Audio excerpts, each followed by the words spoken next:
Hello student, बहुत बहुत स्वागत है आज की इस न्यू वीडियो में। जितने भी बच्चे यूपी बोर्ड क्लास 12 के हैं देख सकते हैं हिंदी का मॉडल पेपर 2022 का आज की इस वीडियो में सोल्यूशन कराने वाले हैं। 100 नंबर में 100 नंबर की तैयारी की बात करने वाले हैं। तो आज की वीडियो काफी इंपॉर्टेंट है। देख सकते हैं पूरा पेपर है आपका मॉडल पेपर 2022 का। आज की इस वीडियो में पूरा सोल्यूशन की हम एक एक क्वेश्चन को बताएंगे और वो भी बोर्ड एग्जाम की जो ये कॉपी दिख रही है इसी कॉपी पे आपको सोल्यूशन बताएंगे। तो देख सकते हैं ये पेज है फर्स्ट पेज और इसके बाद अभी हम चलेंगे। देखिए सोल्यूशन के साथ में आए हैं। अगर ऐसे आप लिखते हैं, हम इस वीडियो में बहुत अच्छे अच्छे तरीके बताएंगे, ऐसे लिखते हैं तो 100% गारंटी देता हूं कि आपका 95 नंबर हिंदी में कोई नहीं रोकेगा। देखिए ऐसे ही इंग्लिश का भी वीडियो बनाऊंगा। अगर आप लोग कमेंट करके कहते हैं और लाइक कर दीजिए, वीडियो को ज्यादा से ज्यादा शेयर करना है और इस पर 1000 लाइक पहुंचवा दीजिए बस 2 दिन में। तो देखिए मैं हर एक सब्जेक्ट का बहुत ही बेस्ट तरीके से वीडियो बनाने का मतलब तय कर लिया हूं कि बच्चों को काफी इंपॉर्टेंट वीडियोस देंगे और जिससे कि काफी हेल्प मिलेगा। देख सकते हैं प्रश्नोत्तर संख्या कैसे कैसे लिखे हैं और किस टाइप से आपको सोल्यूशन आज की इस वीडियो में मिलने वाला है। तो आप समझ सकते हैं। जो भी बच्चे अभी लाइक नहीं किए कर दीजिएगा। और एक रिक्वेस्ट है आपसे, मेरा सेकंड चैनल है, दूसरा चैनल डिस्क्रिप्शन में लिंक है, उस पर शॉर्ट वीडियोज आती है, यानी कि स्टडी से रिलेटेड छोटी छोटी वीडियोज, उसको सब्सक्राइब कर लीजिएगा, ठीक है। और यहाँ पर देख सकते हैं यहाँ पर काफी इंपॉर्टेंट सारे क्वेश्चन का सोल्यूशन आपको आज की इस वीडियो में मिल जाएगा और वो भी बहुत ही बेस्ट तरीके से। तो वीडियो को पूरा देखना होगा आज की इस वीडियो में, है ना। तो देख सकते हैं कितने क्वेश्चन आपको आज की इस वीडियो में मिलने वाला है, तो पूरा देख लीजिएगा, काफी इंपॉर्टेंट है। तो चलिए स्टार्ट करते हैं बिना देरी के। और टेलीग्राम से जुड़ जाइएगा, वीडियो का डिस्क्रिप्शन में लिंक है, इसका पीडीएफ भी दे देंगे साथ में, ठीक है। तो टेलीग्राम का लिंक है और दूसरा चैनल सब्सक्राइब कर लीजिएगा। देख सकते हैं यहाँ पे आप तो सब कुछ निर्देश पढ़ ही लिए होंगे। समय 3 घंटा 15 मिनट जो मिलता है वही, और आपका हिंदी का पेपर 100 मार्क्स का है, ठीक है।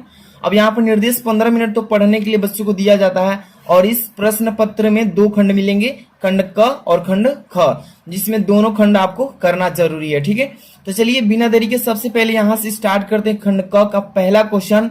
और देख सकते हैं पहला का नंबर का क नंबर क्या लिखा है कि अगहन महात्म्य के लेखक कौन है। तो देखिए यहाँ पर अगहन महात्म्य के लेखक कौन है, काफी इंपॉर्टेंट क्वेश्चन है। ऐसा पेपर अगर ये तैयार कर लेते हैं तो गारंटी है कि आपको 95 नंबर ऐसे सेम क्वेश्चन आते हैं, ठीक है। तो देखिए इसमें से कौन सा ऑप्शन सही है, बैकुंठ शुक्ल, सदा सुखलाल या सदल मिश्र, इंशाअल्लाह खातिर। इसका करेक्ट आंसर अगर याद है तो कमेंट बॉक्स में बता सकते हैं। इसका राइट आंसर होगा फर्स्ट नंबर। तो ध्यान दीजिएगा फर्स्ट नंबर हो गया ना। इसको कैसे लिखना है बच्चों, बहुत बच्चे नहीं जानते हैं, तो तरीका समझिए। पेपर ये मान लीजिए आपकी कॉपी हो गई, कॉपी में मार्जिन लाइन आपको खींच लेना, मार्जिन लाइन यही स्केल से, और ज्यादा नहीं खींचना है। थोड़ा ज्यादा खींचेंगे तो एग्जामिनर जो होगा ना कॉपी चेक करने वाला सोचेगा कि बच्चा इधर से खास दिया है, ज्यादा कॉपी मतलब बचाने के चक्कर में है।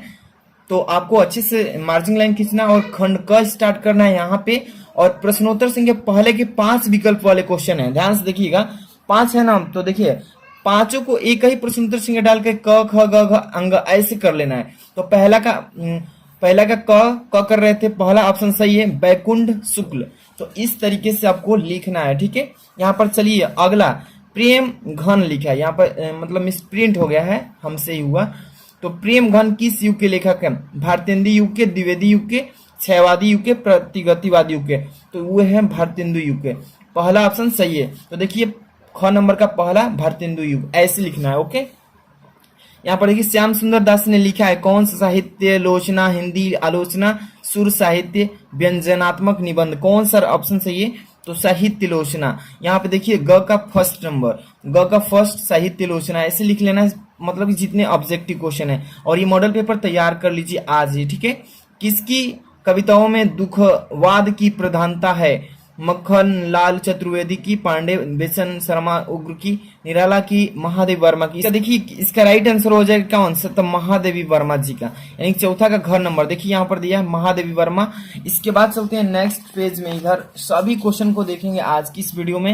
अंग्रेज जी ने तार सप्तक का प्रकाशन संपादन किया था, द्विवेदी युग में, शुक्ल युग में, शुक्लोत्तर युग में, प्रयोगवादी युग में। 4 नंबर ऑप्शन सही हो जाएगा, ठीक है। तो पहला का 5वां देख लीजिए अंग नंबर, चौथा ऑप्शन सही था प्रयोगवादी युग में। ऐसे आप लिख लेंगे, आपका एक भी नंबर नहीं कटेगा, ठीक है। अब ऐसे ही बात करते हैं सेकंड नंबर क्वेश्चन। तो दूसरा का क, में से शब्द शक्ति नहीं है। कौन सा?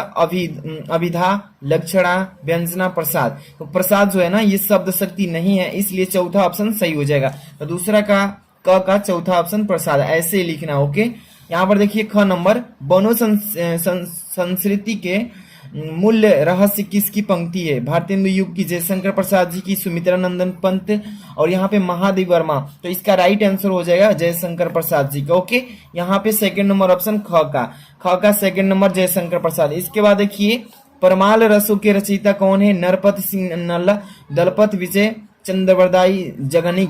तो इसका राइट आंसर कौन सा हो जाएगा? जिन बच्चों को याद है कमेंट बॉक्स में बता सकते हैं।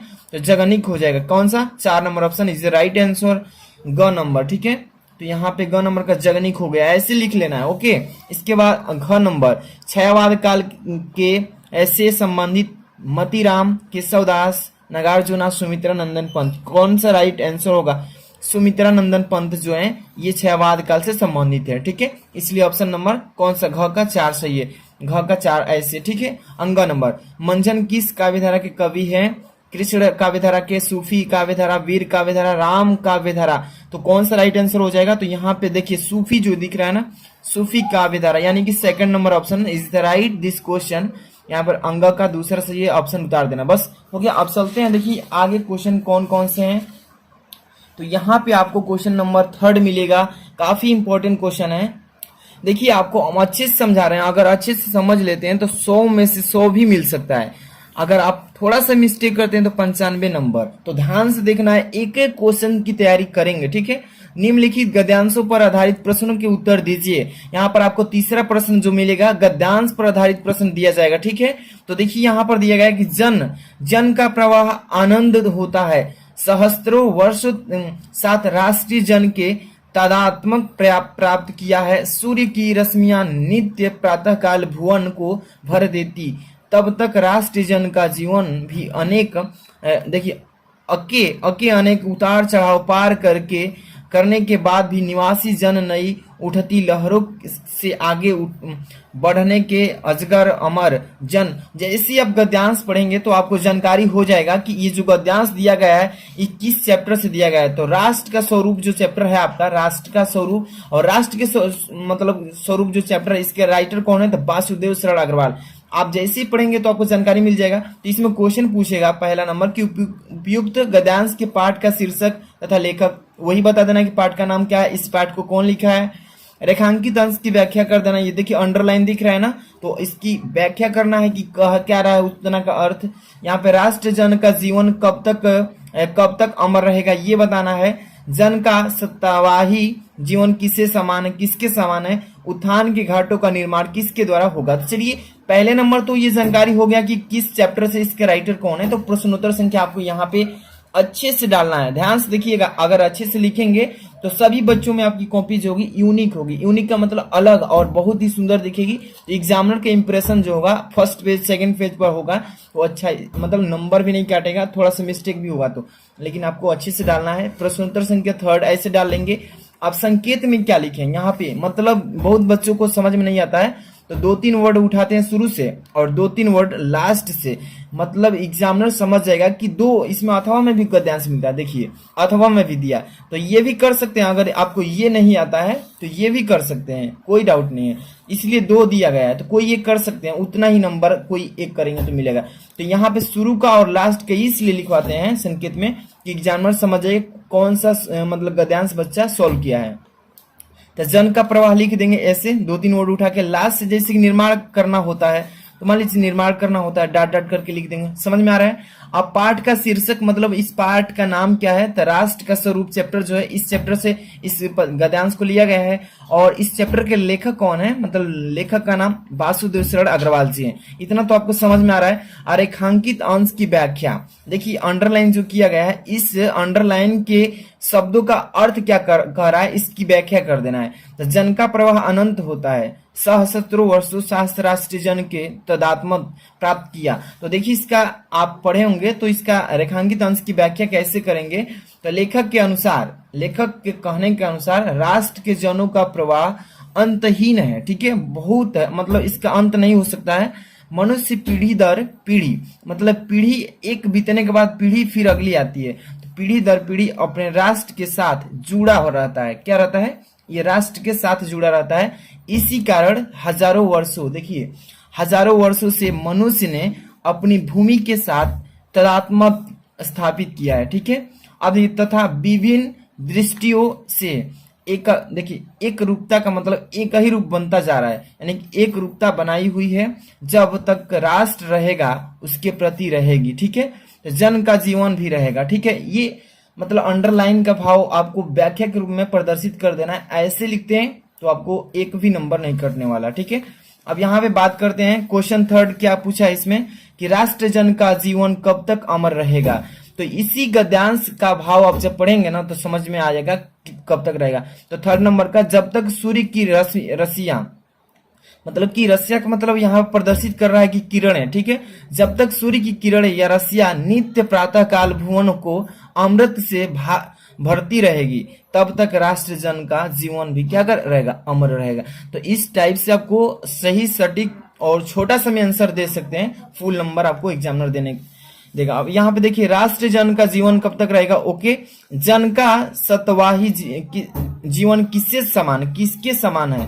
तो ये है नदी के प्रवाह के समान। जब तक नदी रहेगी तब तक तो धाराएं बहती रहेगी, तो उसी से तुलना कर दिया गया है कि नदी की प्रवाह के समान होता है। अब यहाँ पर लास्ट में क्वेश्चन क्या है कि उत्थान के घाटों का निर्माण किसके द्वारा होगा। तो यहाँ पर बताएंगे कर्म और श्रम, मतलब कर्म करोगे और मेहनत के द्वारा उत्थान के घाटों का क्या होता है? निर्माण होता है। तो इस टाइप से सभी क्वेश्चन को अच्छे से रिवाइज करना है और इसका मैं पीडीएफ भी दूंगा कि आपको कैसे मिलेगा, तो लास्ट तक बने रहना होगा इसके लिए। अब यहाँ पर देखिए क्वेश्चन नंबर 4 की बात करेंगे। अब देखिए अथवा में जो तीसरा बता रहे थे ना, इसका अथवा में अगर आता है आप तो अथवा में भी कर सकते हैं। कोई मतलब जरूरी नहीं कि वही करना है, कोई भी एक को करना है। ठीक है, इसके बाद हम क्वेश्चन नंबर क्या चलते हैं 4 नंबर पे। तो ध्यान से देखते रहिएगा लास्ट तक। वीडियो लाइक नहीं किया तो कर दीजिएगा और नया वाला चैनल सब्सक्राइब कर लीजिएगा। 4 नंबर क्वेश्चन, दिए गए पद्यांशों पर आधारित निम्नलिखित प्रश्नों के उत्तर लिखिएगा। यहाँ पर 2 पद्यांश दिए जाएंगे। अब वो था गद्यांश और ये है 4 नंबर क्वेश्चन पद्यांश। इसमें भी 2 पद्यांश दिए जाएंगे, देख सकते हैं। फर्स्ट नंबर है, इसके बाद अथवा में अगर जो भी आपको आता है वो कर सकते हैं। चलिए मैं तीसरा का बताया था, ये वाला मतलब फर्स्ट ही बता दिया था। अब इसमें हम बता देते हैं, मान लीजिए कि अथवा वाला बता देते हैं कि कोई भी दिक्कत ना हो एग्जाम में। मान लीजिए कि मैं फर्स्ट ही बताते चलूंगा तो अथवा में कोई को आता होगा तो वो कैसे करेगा। तो इस वीडियो को पूरा देख लीजिएगा। मान लीजिए कि अथवा में किसी को आ रहा है तो अथवा वाला कैसे एडिंग लेंगे। चलिए पहले पढ़ते हैं इसको। ठीक है, दुख की पिछली रजनी बीच विकसता सुख का नवला प्रभातः एक पर्दा यह झीना नील पिछाए जिसमें सुख गात जिसे तुम समझे हो अभिशाप जगत की ज्वालाओं का मूलह इसका वह रहस्य वरदान कभी मत इसको जाओ भूल। तो देखिए इस गद्यांश को जो आप पढ़ेंगे तो आपको मालूम हो जाएगा कि मतलब किस चैप्टर से लिया गया है और इस चैप्टर के राइटर कौन है। तो ये देखिए कामायनी और जयशंकर प्रसाद। तो ध्यान से देखिएगा इसमें पूछा क्या है कि पद्यांश पर आधारित निम्नलिखित प्रश्न के उत्तर दीजिए। तो इसमें संदर्भ लिखना होता है और संदर्भ देखिए यहाँ पर सबसे पहले इसका प्रश्नोत्तर संख्या कैसे डालना है। प्रश्नोत्तर संख्या डाल लीजिए 4 नंबर, ऐसे ही करना है ना। अब आपको संकेत इसलिए डालवाते हैं कि बहुत सारे देखिए दोनों में से कोई एक कर रहे हैं ना, तो संकेत डाल देंगे तो एग्जामिनर को आसानी होगी चेक करने में कॉपी। दुखा की पिछली लास्ट से उठा लो इसको जाओ भूल।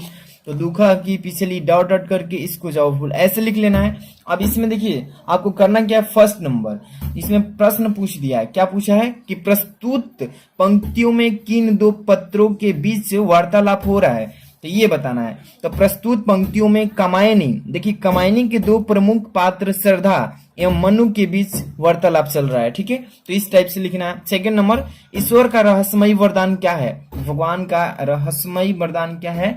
तो दूसरा नंबर ध्यान से देखिए, ईश्वर का रहस्यमयी वरदान दुख है। क्या है, दुख। इसके बाद थर्ड नंबर, प्रस्तुत पंक्ति में कौन कह रहा है, मतलब कौन कह रहा है इसमें। तो यहाँ पर थर्ड नंबर की बात करें, प्रस्तुत पंक्तियों में श्रद्धा कह रही है, श्रद्धा मन की श्रद्धा कह रही है। 4 नंबर ध्यान से देखिए, पद्यांश का संदर्भ लिखिए। तो ध्यान से देखिए क्वेश्चन कहीं से भी कहीं से उठाकर डाल देता है, तो आपको बस क्वेश्चन का आंसर आना चाहिए, उससे मतलब नहीं है। ठीक है, पद्यांश का संदर्भ, तो संदर्भ इसका लिखेंगे कैसे। सबसे पहले तो आपको वो जो पद्यांश दिया वो पहचान में आना चाहिए, किस पाठ से दिया है और इस पाठ के लेखक कौन है। ठीक है, तो सबसे पहले आपको पढ़ना है जितने भी गद्यांश है आपके बुक में, क्वेश्चन बैंक जो भी वगैरह है पढ़ने की सामग्री, उससे पढ़कर तैयार कर लेना है। संदर्भ क्या लिखेंगे, हेडिंग कि प्रस्तुत पद्यांश कामायनी, देख लीजिए कामायनी, और इसको मतलब किसी ब्लैक पेन से लिखना है ताकि इस पर जो है ध्यान जाए। ठीक है, तो प्रस्तुत मतलब पद्यांश कामायनी के श्रद्धा सर्ग से उद्गृत हमारी पाठ्य पुस्तक काव्यांजलि में श्रद्धा मनु को ब्लैक से लिखिएगा, है ना। नाम शीर्षक से संकलित है। इसके रचयिता कौन है, तो जयशंकर प्रसाद जी के द्वारा ये रची गई है। तो ये इतना क्वेश्चन आपको लिख देंगे संदर्भ में। ठीक है, इसके बाद 5 नंबर, सुख का नवीन प्रभात कब आता है। सुख का नवीन का मतलब नया, प्रभात मतलब होता है सुबह। सुख का नया सुबह कब आता है, तो इसका देखिए ध्यान से पढ़िए कि दुख रूपी रजनी की समाप्ति पर सुख रूपी नवीन प्राप्त, मतलब कि जैसे ही हमारे दुखों का कारण जैसे ही समाप्त होता है तो वैसे ही हमारे सुख की जो नवीन प्रभात है वो निकल आता है। तो यही इसमें बताना था। अब चलते हैं नेक्स्ट क्वेश्चन, यहाँ पे 5 नंबर, ध्यान से देखिएगा। एक क्वेश्चन काफी इंपॉर्टेंट है फॉर बोर्ड एग्जाम 2022। यहाँ पर क्वेश्चन नंबर देखिए 5 क्या लिखा गया है इसमें, क नंबर कि निम्नलिखित में से किसी एक लेखक का जीवन यानी कि जीवन परिचय, तो ध्यान से पढ़िए कि निम्नलिखित में से किसी एक जीवनी कर रहा है, वही मतलब जीवन साहित्यिक परिचय देते हुए उनकी रचनाओं का उल्लेख कीजिए। यानी कि साफ साफ कह रहा है कि पहले जीवन परिचय लिखिए और अपने जीवन में कितनी साहित्यिक परिचय मतलब उनका है वो सारी चीजों को इसमें लिखना है जीवन परिचय में। तो इस पर 3 नंबर मिलता है। बोर्ड एग्जाम में कितने नंबर, तो 3 नंबर मिलेगा। देखिए यहाँ पर ऑप्शन दिया है 3, तीनों में से किसी एक पर लिखना है, जैसे कि वासुदेव शरण अग्रवाल, एपीजे अब्दुल कलाम और हजारी प्रसाद द्विवेदी। जो भी जिस पर टॉपिक पे आपको मतलब जीवन परिचय याद है उस पर लिख सकते हैं। जैसे कि हजारी प्रसाद द्विवेदी पर लिखना है तो कैसे लिखेंगे, चलिए क्वेश्चन नंबर 5 ध्यान से देखिए। यहाँ पे हम एक एक क्वेश्चन को आपको बताएंगे इस वीडियो में, पूरा देख लीजिएगा। यहाँ पे छोटा करते हैं, थोड़ा सा बड़ा हो चुका है, थोड़ा सा छोटा है ना। हाँ चलिए कमेंट करके बताइएगा कैसी लगी वीडियो, और इंग्लिश की ऐसी ही वीडियो चाहिए question wise all model paper solution. Comment करना है, इस वीडियो को ज्यादा से ज्यादा शेयर करना है ना, तो हम जानकारी लेंगे। यहाँ पर देखिए प्रश्नोत्तर संख्या 5 का क कर रहे हैं, इसके बाद 5 का ख भी है। ठीक है, तो यहाँ पे ये लेखक का जीवन परिचय है और 5 का ख जो होगा वो कवि का जीवन परिचय। यहाँ पर देखिए 3rd नंबर हम बता रहे थे इसमें 3rd नंबर हजारी प्रसाद द्विवेदी। यहाँ पे आपको लिख लेना है प्रश्नोत्तर संख्या 5 का क, और यहाँ पे 3rd नंबर कर रहे हैं तो 3rd number doctor Hazari Prasad Dwivedi, top headline लिखना है इसमें, है ना, सबसे ऊपर। और यहाँ पे जीवन परिचय हेडिंग लगाना है, और इसमें क्या लिखना है, मेन जो पॉइंट है उनके जीवन से रिलेटेड उन चीजों को लिख देना है। ठीक है, जैसे कि आचार्य हजारी प्रसाद द्विवेदी का जन्म सन 1907 ईस्वी को बलिया जिले के दुबे छपरा यानी दुबे छपरा ग्राम में हुआ था। ठीक है, पिता का नाम उनका क्या था, अनमोल द्विवेदी, माता का नाम ज्योतिषमती था। ठीक है, द्विवेदी जी, अब यहाँ पर देखिए द्विवेदी जी सरयू पाणी ब्राह्मण थे। ठीक है, एक बार फिर से हम पढ़ रहे हैं, शुरू से देख लीजिए। आचार्य हजारी प्रसाद द्विवेदी जी का जन्म सन 1900 कितने में 7 में हुआ था, और वो भी कहाँ पे, तो जिला जो है बलिया है। ठीक है, जहाँ पे मैं भी हूँ, बलिया जिले से हूँ। तो देखिए बलिया जिले के दुबे छपरा के ग्राम में हुआ था। ठीक है, पिता का नाम उनका क्या था, अनमोल द्विवेदी, और माता का नाम क्या था, ज्योतिषमती। ये ही चीजें उनको मेन जो है ना, पहले नंबर तक किस सन में हुआ था, कहाँ पे हुआ था, उनके पिताजी का नाम क्या है, उनके माताजी का नाम क्या है, इन चीजों को मेन है, तो इसको याद रखना होता है। अब देखिए द्विवेदी जी सरयू पाणी ब्राह्मण थे। ठीक है, क्या थे, एक ब्राह्मण। इनके बचपन, यहाँ बचपन है, ठीक है, इनके बचपन का नाम वैद्यनाथ था। क्या था, वैद्यनाथ द्विवेदी।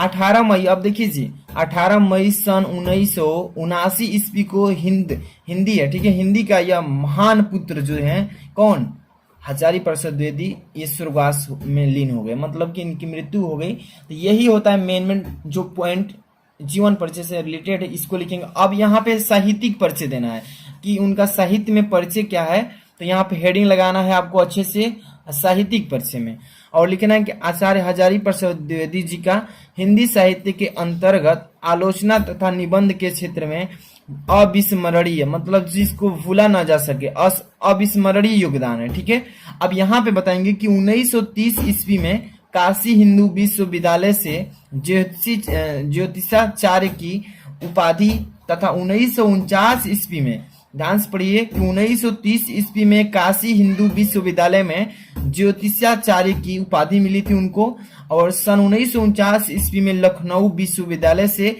डीलिट की उपाधि प्राप्त की थी। तो उन्होंने साहित्य के परिचय में यही चीज लिखना है जो उन्होंने किया है। अब यहाँ पर कई विभागों के मतलब कि अध्यक्ष एवं प्रमुख भी रह चुके हैं। तो ये है हजारी प्रसाद द्विवेदी जी का साहित्यिक परिचय। अभी हम बात करते हैं उनके बारे में थोड़ा और भी बताना है, जो कि कृतियां है, उन्होंने कितने कृति लिखे हैं उनकी कृतियां भी लिखेंगे। अगर नहीं लिखते हैं तो नंबर काट दिया जाएगा। तो इसलिए एक एक चीज को आज ही समझ लीजिएगा ताकि बोर्ड एग्जाम में कोई भी प्रॉब्लम ना हो। यहाँ पर देखिए कृतियां में क्या लिखा जाता है, जैसे कि आलोचनात्मक जितने भी उन्होंने आलोचना किया है, कृति किया है, तो वो चीजों को लिखते हैं। जैसे कि यहाँ पर देख लीजिए फर्स्ट नंबर सुर साहित्य, उनकी आलोचना कृति है। ठीक है, हिंदी साहित्य की भूमिका उन्हीं का है। तो ध्यान से देखते चलिए, एक एक चीज को रिपीट कर लीजिएगा। प्राचीन भारत के कलात्मक विनोद, ठीक है, तो ये चीजें उनका कृति में आता है। और ये कबीर, ठीक है, 5 नंबर नाथ संप्रदाय। इसके बाद 6 नंबर है कालिदास की ललित योजना, ठीक है, यही उनकी आलोचनात्मक कृतियां हैं। और यहाँ पे 7 नंबर हिंदी साहित्य का अद्भुत एवं विकास। तो उनकी 7 कृतियां को यहाँ पे वर्णन किए हैं। आपको इनको अच्छे से रिपीट करके अच्छे से तैयार करना है। अब यहाँ पे उनकी निबंध संग्रह क्या है, निबंध का संग्रह उनका क्या है, तो यहाँ पे बताएंगे कल्पता, ठीक है, अशोक के फूल और कुटज, विचार और विनक है, ठीक है, विचार प्रवाह, ये है उनका मतलब निबंध संग्रह। अब इसके बाद उपन्यास उनका क्या है, उपन्यास क्या क्या लिखे हैं, तो ये चीजें उनको बताना है। मतलब जरूरी नहीं है कि इतना लिखेंगे, एक दो इसमें से कम भी कर सकते थे, ठीक है, लेकिन आप अच्छे से लिखिएगा। उपन्यास बाण भट्ट की आत्मकथा, अनामा दास का पोथा हो जाएगा, और पुनर्वा हो जाएगा, चारूचंद लेख हो जाएगा, ठीक है। तो इतना चीजें, ये कौन है, मतलब कि लेखक का ये क्या था, मतलब जीवन परिचय। अब हम क्वेश्चन नंबर 5 का ख पर चलते हैं। ध्यान से देखिएगा, निम्नलिखित में से किसी कवि का साहित्यिक परिचय देते हुए उनकी रचनाओं का उल्लेख कीजिए। जैसे 5 नंबर का क किए ना, सेम वैसे इसको भी करना है, लेकिन वो कवि थे ये, लेकिन वो लेखक थे, ये कवि है। भारतेंदु हरिश्चंद्र, जगन्नाथ दास रत्नाकर, सच्चिदानंदन, हीरानंदन वात्स्यायन। तो आज की इस वीडियो में देखिए भारतेंदु हरिश्चंद्र जो है, यहाँ पे देखिए भारतेंदु हरिश्चंद्र, इसको बता देते हैं, ठीक है। चलिए क्वेश्चन नंबर 5 का ख, ध्यान से देखते चलिए, एक एक क्वेश्चन को बताने वाले हैं। लास्ट में जैसा पोजीशन होगा वैसा करेंगे, ठीक है। तो यहाँ पर ध्यान से देखिए 5 का ख क्वेश्चन नंबर, प्रश्नोत्तर संख्या 5 का ख ऐसे डालना है। 1 नंबर कर रहे हैं भारतेंदु हरिश्चंद्र, ऐसे हेडिंग लगा लेना है टॉप में। अब यहाँ पे चलते हैं जीवन परिचय। भारतेंदु हरिश्चंद्र जी का जन्म काशी के प्रसिद्ध वैश्य परिवार में सन 1850 ईस्वी में हुआ था। ये याद रखना है कि कहाँ पे, काशी के प्रसिद्ध वैश्य परिवार में सन 1850 ईस्वी में हुआ था। पिता गोपाल चंद गिरधर दास, पिताजी का नाम याद रखिएगा अच्छे से, गोपाल चंद गिरधर दास, ठीक है, और ब्रज भाषा के प्रसिद्ध कवि भी थे। अब देखिए 7 वर्ष की उम्र में भारतेंदु जी ने एक दोहा लिखा था। 7 वर्ष की जब उम्र थी उनकी, तभी उन्होंने एक दोहा लिखा था। तब पिताजी ने उन्हें महाकवि होने का आशीर्वाद भी दे दिया था, ठीक है। उनके पिताजी महाकवि होने का क्या दिया, आशीर्वाद दिया था। बचपन में ही माता पिता छोड़कर चले गए, मतलब किसके, तो भारतेंदु हरिश्चंद्र जी का। तो यहाँ पे उनके माता पिता बचपन में उनको छोड़कर चले गए, यानी कि गुजर गए थे। अब देखिए उनके बाद भारतेंदु जी सोचतों और विचितों की आवाज को अपने काव्य के माध्यम उठाते रहे, मतलब माध्यम से आगे बढ़ते रहे। अब देखिए अल्प आयु में, मतलब कि कम उम्र में ही, मात्र 35 वर्ष की अवस्था में ही सन 1885 ईस्वी, ध्यान से देखिए कम उम्र में ही जब थे, 1885 जब चल रहा था सन, तब में ही भारतेंदु जी इस संसार, मतलब कि असार संसार से विदा हो गए, यानी कि उनकी मृत्यु हो चुकी। ऐसी काव्यांजलि रचनाकारों को ही हिंदी साहित्य संसार कभी नहीं भूलेगा, मतलब भारतेंदु हरिश्चंद्र के बारे में। अब ये था उनका जीवन परिचय, मतलब छोटी चीजें, छोटे मोटे जो चीजें उनके जीवन से रिलेटेड, कब जन्म हुआ, कहाँ हुआ, उनका पिताजी का नाम, माताजी का नाम तो नहीं है, और उनकी मृत्यु किस सन में हुई, ठीक है, ये चीजें उनमें जीवन परिचय में लिखते हैं। और साहित्यिक परिचय उनका क्या है, तो साहित्य में उसका स्थान का, मतलब कि ये परिचय उनका देना है। तो देखिए ध्यान से हेडिंग लगा लेंगे ऐसे, भारतेंदु जी के बृहत योगदान के कारण ही सन 1857 ईस्वी से 1900 ईस्वी तक के मध्य समय को भारतेंदु युग के नाम से जाना गया। ध्यान समझते चलिए, भारतेंदु युग कब से कब जाना जाता है, तो 1857 ईस्वी से लेकर और 1900 तक, मतलब कि 43 वर्षों तक के मध्य समय को क्या बोला जाता था, भारतेंदु युग के नाम से जाना जाता था। अब ध्यान से देखिए, 18 वर्ष की अवस्था में भारतेंदु जी ने कवि वचन सुधा नाम का पत्रिका निकाली। ठीक है, क्या निकाली, 18 वर्ष की जब अवस्था थी उनकी, तो भारतेंदु जी ने देखिए कवि वचन सुधा नाम का एक पत्रिका निकाली। 20 वर्ष की अवस्था में ऑनरेरी, देखिए ऑनरेरी आप देखिए मजिस्ट्रेट बनाए गए थे। जब 20 वर्ष की उम्र थी तो वो ऑनरेरी में क्या बने थे, एक मजिस्ट्रेट बन गए थे और तदीय समाज की स्थापना भी की थी। तो ये था उनकी साहित्यिक परिचय। अब यहाँ पे अतः लिख सकते हैं कि अतः भारतेंदु जी एक सफल नाटककार, प्रतिष्ठित संपादक और महान कवि के रूप में भी क्या है, उपस्थित हुए हैं। अब यहाँ पर कुछ प्रमुख जो उनकी कृतियां हैं वो लिख डालना है यहाँ पे, ताकि नंबर ना कटे। जो कह रहा है क्वेश्चन उसके अकॉर्डिंग आपको सोल्यूशन देना है। प्रमुख कृतियां इस प्रकार हैं, जैसे कि वैदिकी हिंसा न भवति, सेकंड नंबर सत्य हरिश्चंद्र, थर्ड नंबर क्या है, भारत दुर्दशा, 4 नंबर नील देवी, और 5 नंबर प्रेम जोगिनी, और 6 नंबर विद्या सुंदर। ये सभी क्या है, उनकी कृतियां हैं। यहाँ पर 7 नंबर भारत जननी, ये भी कृति है उनकी। 8वां नंबर मुद्राक्ष, यहाँ पे 8वां नंबर उनकी कृति है। 9वीं नंबर क्या है, कालचक्र, ये भी किसकी है, तो आपको मालूम होना चाहिए। जितने भी आप क्वेश्चन कर रहे हैं आपको अच्छे से तैयार कर लेना है। 10 नंबर ये लास्ट कृति है, प्रेम माधुरी एवं प्रेम मलिक, ये हो गया उनकी। ठीक है, तो ये था हमारा किसका, तो भारतेंदु हरिश्चंद्र के जीवन परिचय। अब हम चलेंगे नेक्स्ट क्वेश्चन की तरफ। 6 नंबर, ध्यान से देखिए क्वेश्चन नंबर 6 क्या लिखा गया है, इसमें पढ़ रहे हैं अभी। कहानी तत्वों के आधार पर पंचलैट एवं कर्मनाशा की हार कहानी की समीक्षा कीजिए, अथवा बहादुर अथवा कर्मनाशा की हार कहानी के प्रमुख पात्र का चरित्र चित्रण कीजिए। तो पेपर में ऐसा ही क्वेश्चन पूछता है, और ये क्वेश्चन जितने भी है ना फिक्स क्वेश्चन है। और इस टाइम मतलब 2021-22 के बच्चों के लिए 30% जो सिलेबस रिड्यूस किया गया है, उसमें कुछ ऐसे हैं जो कि हटा दिया गया है। तो ये पेपर बना है 30% हटाने के बाद, जितने भी बना है सब पेपर में आने वाले बने हैं। तो चलिए 6 नंबर क्वेश्चन का कैसे लिखेंगे, तो यहाँ पर चलिए आइए ध्यान से देखते रहिए, एक एक क्वेश्चन को समझ लीजिएगा। प्रश्नोत्तर संख्या 6 यानी कि 6 नंबर ऐसे डाल लेना, अच्छे से अंडरलाइन कर देना है। अब इसके बाद किस पर लिख रहे हैं, तो बहादुर के प्रमुख पात्र बहादुर की चरित्र चित्रण कर देना है। यानी कि बहादुर के बारे में उनके प्रमुख पात्र क्या हैं और बहादुर की चरित्र चित्रण के बारे में यहाँ पे व्याख्या करना है।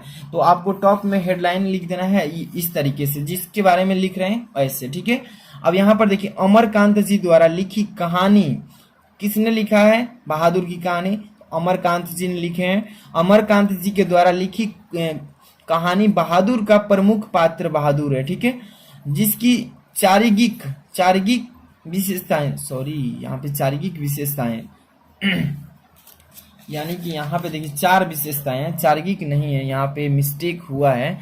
4 मतलब चार्गिक का मतलब 4 विशेषताएं हैं इस प्रकार से। पहला नंबर देख सकते हैं, छल कपट रहित, मतलब उनके पास छल कपट नहीं था। ठीक है, तो यहाँ पे क्या लिखेंगे, बहादुर दल कपट छल है। ठीक है ना, बहादुर छल कपट से रहित भोला बालक है, जिसकी उम्र लगभग 12 से 13 वर्ष की है। बहादुर एक नेपाली लड़का है। ठीक है, तो ये आप समझ में आ रहा है। इसके बाद सेकंड नंबर उनकी क्या है चरित्र में, तो 4 नंबर परिश्रमी हंसमुख एवं मृदुभाषी, मतलब कि साफ उनके पास जो वो था, परिश्रमी थे, हंसमुख थे और मृदुभाषी थे। मतलब कोई भी ऐसा भाषा नहीं बोलते थे जिसको कठोर, मतलब किसी को ठोस पहुंचे, मतलब मृदुभाषी थे। ठीक है, मतलब शुद्ध सही और मतलब कि प्रेम से कुमलता से बोलते थे।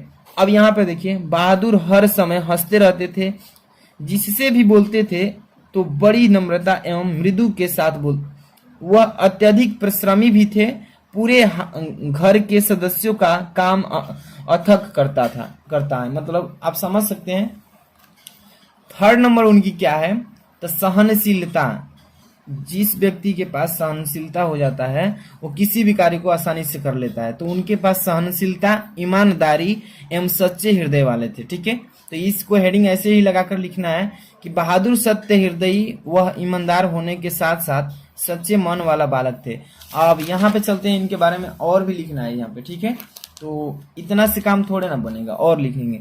किशोरी उससे बार देखिए बार बद, यहाँ पर बदसलूकी करता है। ठीक है, किशोरी जो है उससे बार बार बदसलूकी करता है, मतलब कि बदसलूकी मतलब मजाक वगैरह और भी कुछ, परंतु वह थोड़ी ही देर में भुला देता है। लेकिन जब उसे बाप की गाली देता है तो बहादुर का स्वाभिमान जाग जाता है। यही था उनके पास गुण कि कोई भी अगर पर्सनल पेरेंट्स को गाली देता है तो उसके पास जो बदसलूकी नाम की चीज है वो जाग जाती है। तो वही चीजें उनके पास थी। ठीक है, 4 नंबर, मातृप्रीत भक्त, माता पिता के वो सच्चे भक्त थे। ठीक है, लेकिन उनके माता पिता कम उम्र में ही मतलब निधन उनका हो गया था।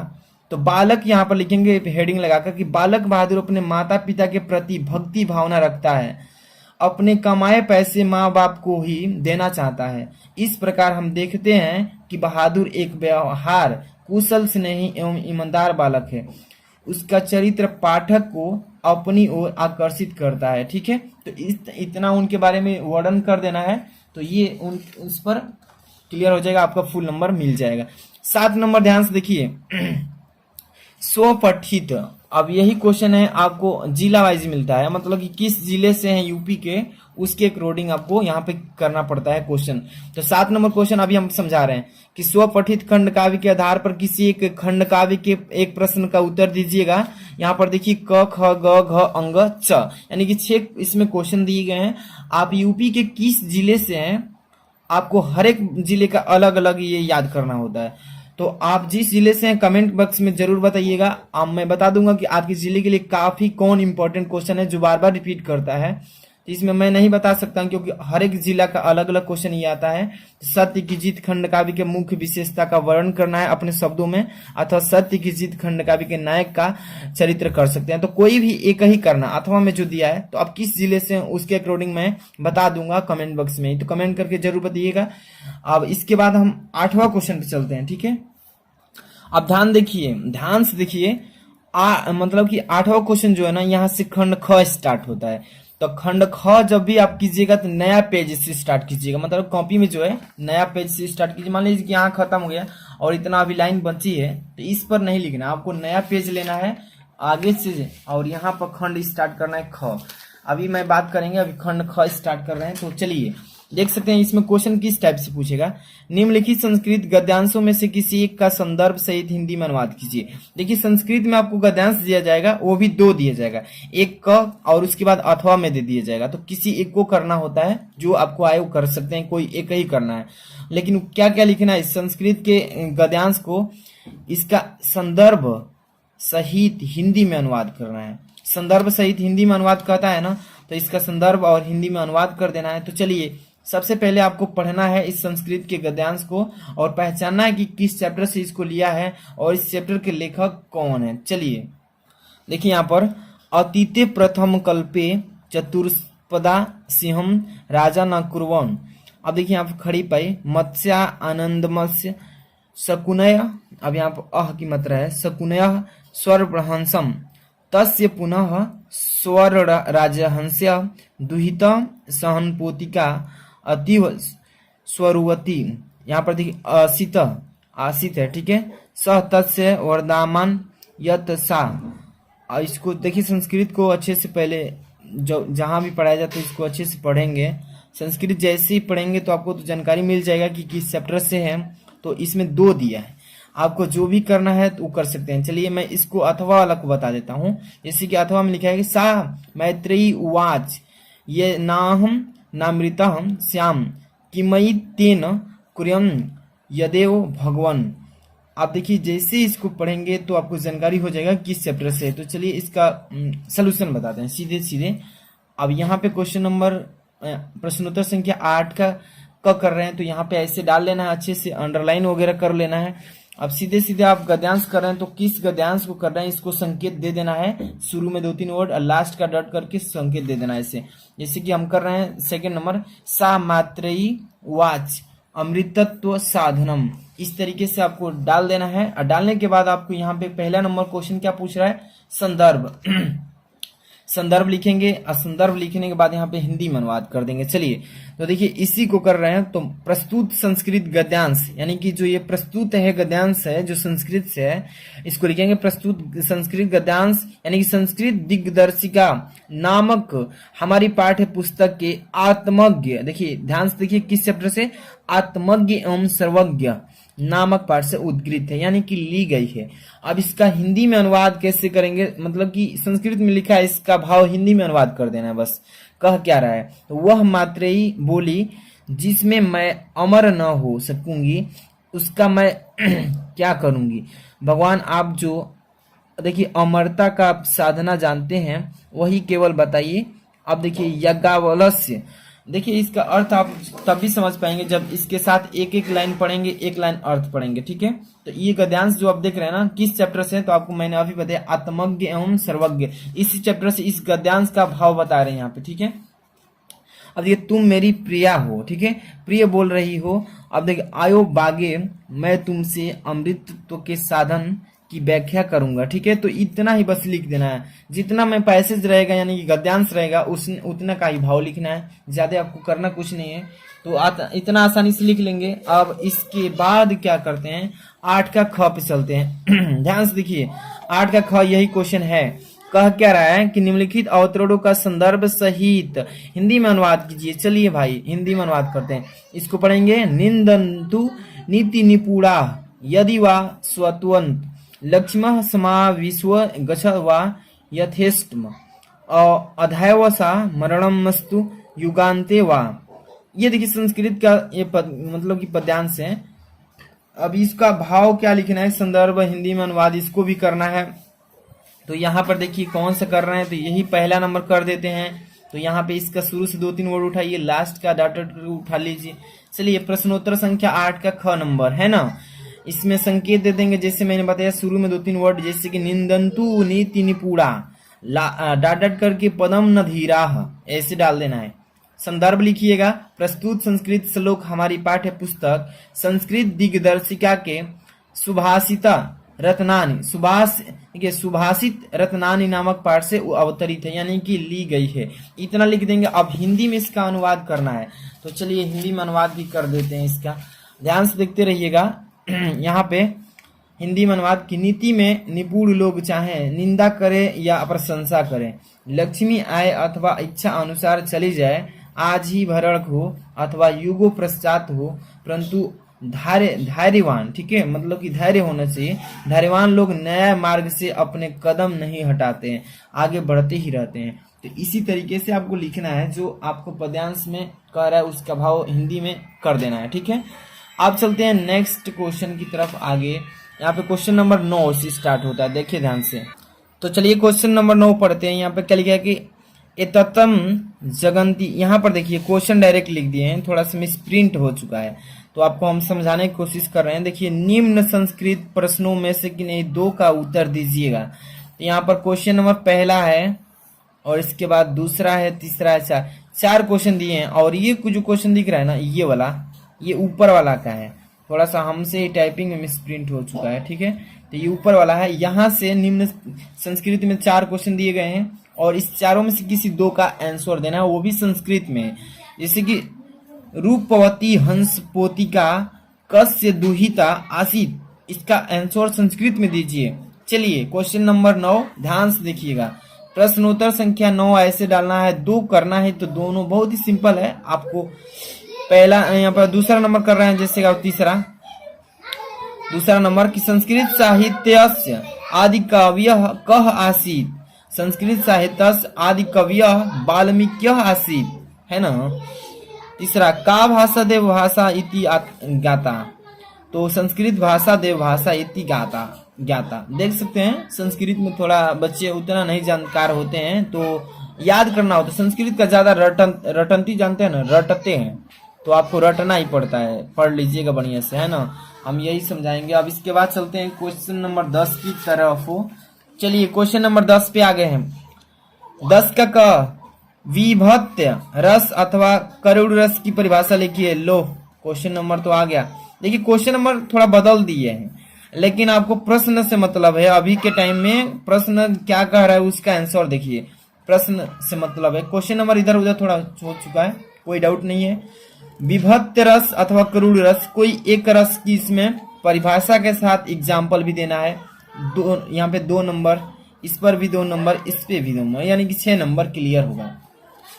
चलिए विभक्त्य रस अथवा करुड़, तो चलिए हम करुड़ का ही बताते हैं। बहुत ही फेमस क्वेश्चन है, ये बार बार पूछता है। तो प्रश्नोत्तर संख्या 10 का क कर रहे हैं, है ना। तो करुड़ रस ऐसे डाल लेना है, आपको भी पेपर में अच्छे से लिखना है। करुड़ रस हेडिंग लाइए और परिभाषा लिखना है, तो परिभाषा भी अच्छे से लिख लीजिएगा। अब देखिए करुड़ रस का परिभाषा, इष्ट विनाश, देखिए बंधु विनाश के कारण जब शोक नामक, शोक का मतलब जानते हैं ना, शोक नामक अस्थाई भाव यानी कि विभाव अनुभाव यानी व्यभिचारी भाव द्वारा पुष्टि होता है, तब करुड़ रस की क्या होती है, निष्पत्ति होती है। यहाँ पे उत्पन्न होता है करुड़ रस। तो परिभाषा आपको ऐसे लिखना है कि इष्ट विनाश बंधु विनाश के कारण जब शोक नामक अस्थाई भाव विभाव अनुभव व्यभिचारी भाव द्वारा पुष्टि होता है, तो अब करुड़ रस क्या होता है, निष्पत्ति होता है, यानी कि उत्पत्ति होता है। समझ में आ रहा है ना। इसका अब एग्जाम्पल भी देना है, अगर एग्जाम्पल नहीं देते 1 नंबर कट जाएगा। तो एग्जाम्पल भी साथ में आपको देते चलना है। जैसे कि शोक बिल, देखिए अभी हम इसको नीचे करते हैं। शोक विकल रोबही सब रानी, रूपशील गुण ज्ञान बखानी, करिहम विलाप अनेक प्रकार, गिरिहम, देखिए गिरहम भूमितल बारिहम बार। देखिए इसका ये जो उदाहरण, इसका अगर पढ़ेंगे ना तो बहुत हंसी आएगा। इसका अर्थ अगर पढ़ेंगे तो आपको समझ में आएगा, तो बहुत हंसी आएगा, क्योंकि एक स्त्री के बारे में लिखा गया है। ठीक है, अब हम चलते हैं स्पष्टीकरण। इसका कैसे करेंगे, लिखना है स्पष्टीकरण भी, नहीं लिखेंगे तो नंबर काट देगा कौन, एग्जामिनर। स्पष्टीकरण में चले। अस्थाई भाव इसमें क्या है, तो शोक से मतलब है अशोक, शोक समझ में ना, सुख दुख विलास। विभाव आलंबन, विभाव आलंबन में दशरथ का 100 हो जाएगा, दशरथ का 100। आश्रय इससे क्या है, तो रानियां एवं दर्शक सभा, आश्रय उन्हीं पर था। अनुभव का मतलब इसमें क्या होगा, तो यहाँ पर आश्रु प्रवाह, प्रवाह आंसू, आंसू मतलब जानते हैं ना, आंसू होता है। प्रवाह मतलब होता है बहना।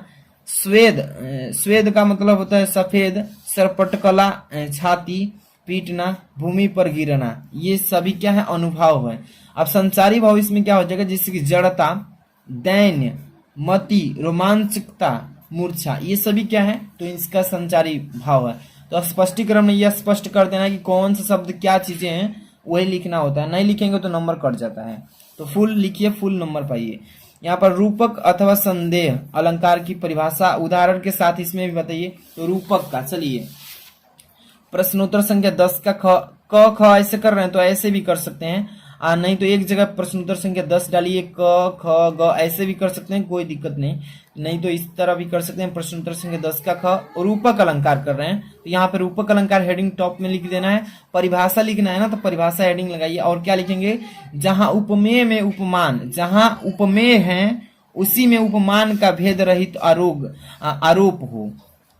जब भी आपको मैं समझा रहा हूं कि जब भी जहां भी उपमेय में उपमान का भेद रहित, भेद रहित मतलब उसमें भेद न हो, आरोप हो, वहां एक रूपक अलंकार उत्पन्न होता है। ठीक है, इसी तरीके से बताना है कि जहां उपमेय में उपमान का भेद रहित आरोप हो, वहां रूपक अलंकार होता है, जिसे क्या कहते हैं, रूपक अलंकार। अब इसका भी एग्जाम्पल देना है, तो यहाँ पे ध्यान से देखिए, एक एक क्वेश्चन को अच्छे से लिख लीजिएगा। उदाहरण हेडिंग लाइए और लिखेंगे क्या इसमें, तो चरण कमर बंदो हरिराई, आप ये तो पढ़े होंगे, चरण कमल बंदो हरिराई। उपयुक्त पंक्ति में चरण जो है उपमेय है, में कमल जो है उपमान है का भेद रहित आरोप लगाया जा रहा है इस पर। तो इतना ही आपको लिखना है एग्जाम्पल में, न कि ज्यादा लिखना है, इतना लिख देंगे फुल नंबर मिल जाएगा। अब हम बात करते हैं ग नंबर। रोला अथवा कुंडलिया छंद का लक्षण उदाहरण से लिखिए। देखिए रोला अगर याद है तो वो भी लिख सकते हैं, जो कि ये क्या है, छंद है। कुंडलिया लिख सकते हैं, जो भी आपको याद है वो लिख सकते हैं, लेकिन हाँ आपको एग्जाम्पल देना है, तभी जाकर आपको 2 नंबर क्लियर होगा। तो चलिए इस पर हम बताते हैं आपको। इस पर तो रोला पर देखिए प्रश्नोत्तर संख्या डाल लेना है ऐसे 10 नंबर का ग और रोला। आप देखिए थोड़ा याद नहीं है, नहीं तो यहीं पे लिखे होते, उधर नहीं लिखना चाहिए, नीचे लिखे होते लेकिन जगह नहीं बचा इसलिए लिख दिए हैं। ठीक है, आप तो समझ सकते हैं। इसमें लक्षण देखिए, यह एक सममात्रिक छंद है जिसमें 24 मात्राएं और 11 और 13 पर मतलब यानी होती है, जिसमें 4 चरण होते हैं। जैसे एग्जाम्पल आपको बता दें कि जाति जाति हुई जिन्हों भारत बाजी। तो देखिए जाति जाति जाति लिखा है ना, तो ये दो वर्ड को मतलब प्रदर्शित कर रहा है, एस टाइप है। तो इसमें दो ऐसे एग्जाम्पल में यहाँ पे हुई फर्स्ट एस, एक मात्रा इसमें है एस, ऐसे इस टाइप के 5 के टाइप के बनाते हैं, 2 मात्रा प्रदर्शित कर रहा है। जिन्होंने भारत बाजी, निजबल से बल भेंट विधर्मी मुगल कराजी। और इसमें कितने मात्राएं हैं, 4 हैं। यहाँ पर देखिए दो इस टाइप से भी आपको मतलब आप समझ सकते हैं। ये सभी क्या है, ये रोला छंद का एग्जाम्पल है। इसी तरीके से आपको लिखना होता है। अभी हम बात करते हैं क्वेश्चन नंबर आगे की। तो क्वेश्चन नंबर 11 आप देख सकते हैं, यहाँ पे क्या लिखा गया है कि निम्नलिखित में से किसी एक विषय पर निबंध लिखिए। ये लास्ट वाला क्वेश्चन है, आपके पेपर में लास्ट में आएगा 14 नंबर पे, लेकिन मिस प्रिंट की वजह से ये आ गया है 11वें नंबर पे। लेकिन पेपर में 14 नंबर पे ये पूछेगा क्या, निबंध, जो कि आपको 9 नंबर का आता है केवल निबंध। तो मान लीजिए निबंध 9 नंबर का आता है, 14 नंबर क्वेश्चन पे होने से, लेकिन 11 नंबर पे। तो आपको पढ़ने से मतलब है, क्वेश्चन पढ़िए केवल। देखिए पर्यावरण प्रदूषण कारण निवारण बताइए। पर्यावरण प्रदूषण पर मैं वीडियो बहुत बढ़िया बना दिए हैं कि कैसे, अगर आपको याद नहीं है, नहीं याद होता है, फिर भी आप कैसे लिख लेंगे कि आपका अच्छे से लिखाई भी हो जाए और नंबर भी ना कटे। इसका वीडियो ऑलरेडी बना चुके हैं, बना दिए हैं। वीडियो के डिस्क्रिप्शन में जाइएगा, कैसे डालना है प्रस्तावना, क्या क्या मेन इंपॉर्टेंट हेडिंग होता है, वो सारी चीजें उस वीडियो में आपको एक एक चीजें बताएं।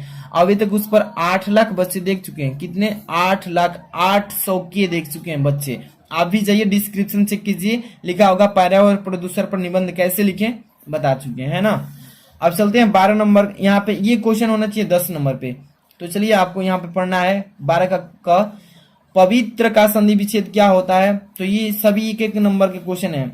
इन सारे क्वेश्चन का वीडियो सोल्यूशन में अगर कहते हैं तो नेक्स्ट वीडियो में ला देंगे। ये वीडियो लंबी हो गई, अपलोडिंग करने में थोड़ा दिक्कत होगा। ये सभी संधि विच्छेद है, इसमें समास विग्रह, समास का नाम बताइए, ये सभी पर्यायवाची शब्द वाली मतलब कि क्वेश्चन रुक चुके हैं। देखिए गतवान शब्द में प्रत्यय बताइए।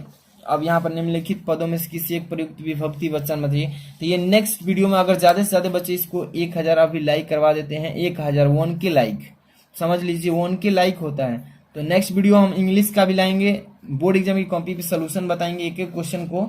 इस वीडियो को लाइक कर देना। अगर नए चैनल पे हैं तो सब्सक्राइब कर लीजिए तुरंत। बोर्ड एग्जाम 2022 में काफी हेल्प मिलेगा यहाँ पे।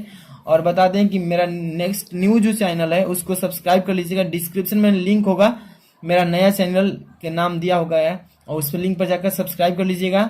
और इस वीडियो को शेयर करना। मिलते हैं नेक्स्ट वीडियो के साथ। Thanks for watching.